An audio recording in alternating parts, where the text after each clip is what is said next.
Hello everyone, welcome to Cherry Theory. My name is Melinzy. Today I'm here to tell you about two Chinese idiom stories.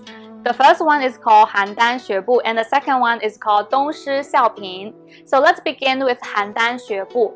According to the legend, 2,000 years ago, there was a young man who had no worries about food and clothes. He was a moderately talented man in terms of appearance, but he lacked of confidence in himself and often felt inferior for no reason. He always thought that other people's clothes were more beautiful than his own. But he lacked confidence in himself and often felt inferior for no reason. He always thought that other people's clothes were more beautiful than his own, and other people's dishes were more delicious than his own. He also liked how other people sit and stand. The family member persuaded him to correct his problem. He believed that the family members was over-controlling. Over time, he wondered whether he should walk like this or that. And the more he looked and the more he felt that his walking posture was too ugly and stupid. One day, he encountered some people talking and laughing on the road. He overheard them saying that the people in HánDān walk beautifully. On hearing this, he hurried forward to hear more about these people from HánDān. But those people on the road just saw him, laughed, and walked away. He wondered, what does the beautiful walk of HánDān people look like?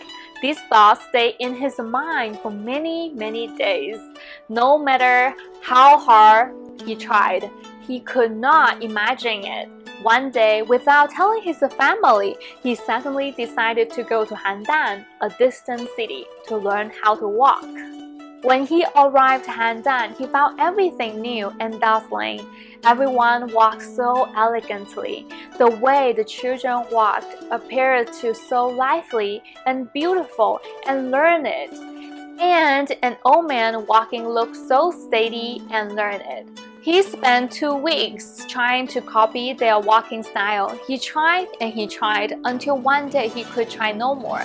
He had spent all his energy and found he no longer able to walk at all. Finally giving up, he decided to claw back to his hometown.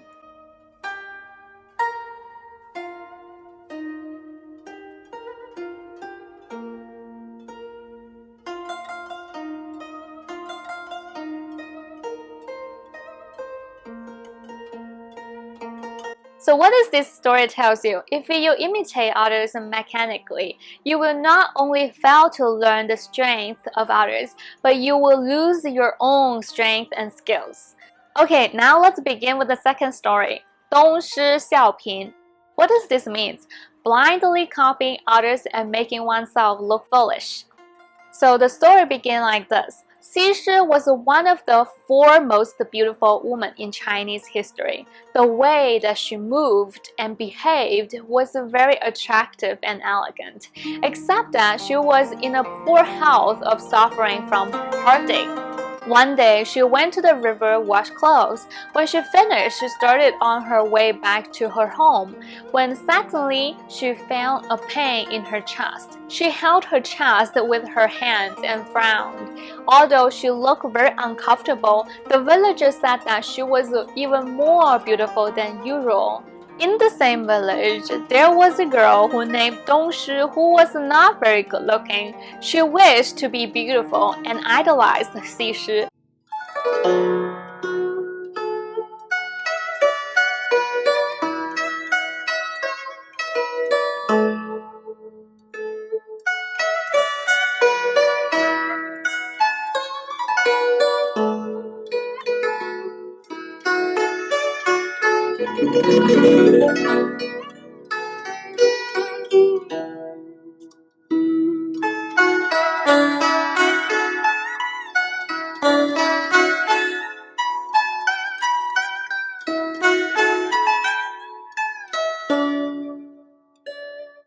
On that day, she saw other people in the village praising Xi Shi's beauty as she held her chest and frowned.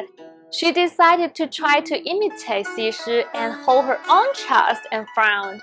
Doing this, she walked slowly in front of people, believing that someone would praise her. However, her ugliness, combined with the deliberate imitation of Xi movements and her strange mannerism, made her even more repulsive. After seeing her, some people shut their doors, others hurriedly pulled their wives and children away. The village looked down on DōngShī more than they had before. This story tells us that everyone must use their own characteristic to maximize their strength and avoid weakness. In summary, DōngShī thought that frowning was beautiful, but she didn't know why frowning was beautiful.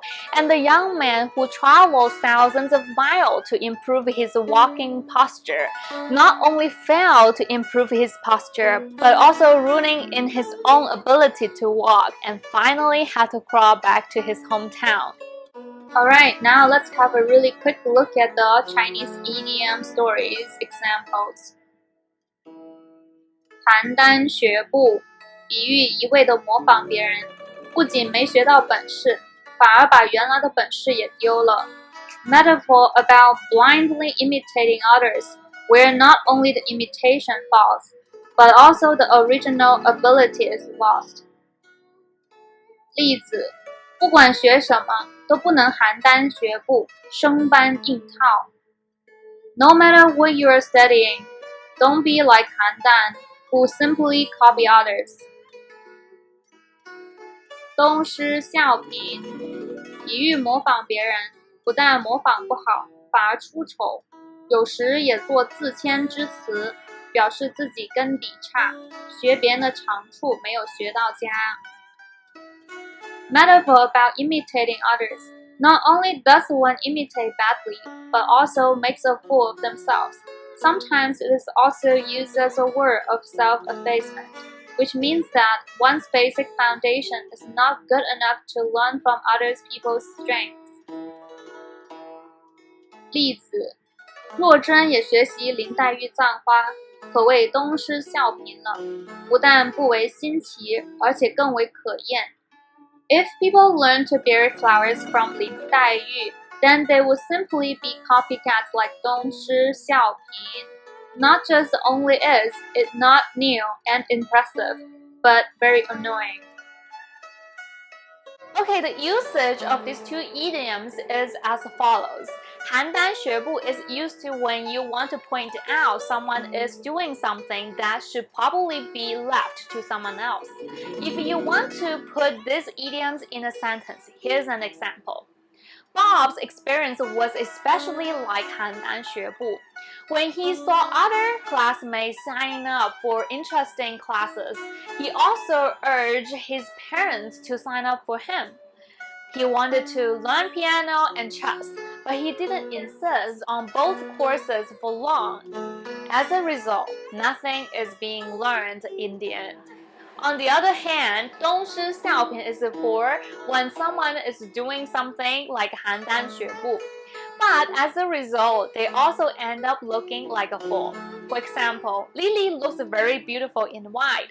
Her friend Jenny doesn't look as good in white because of her different complexion. But Jenny always wants to imitate Lily.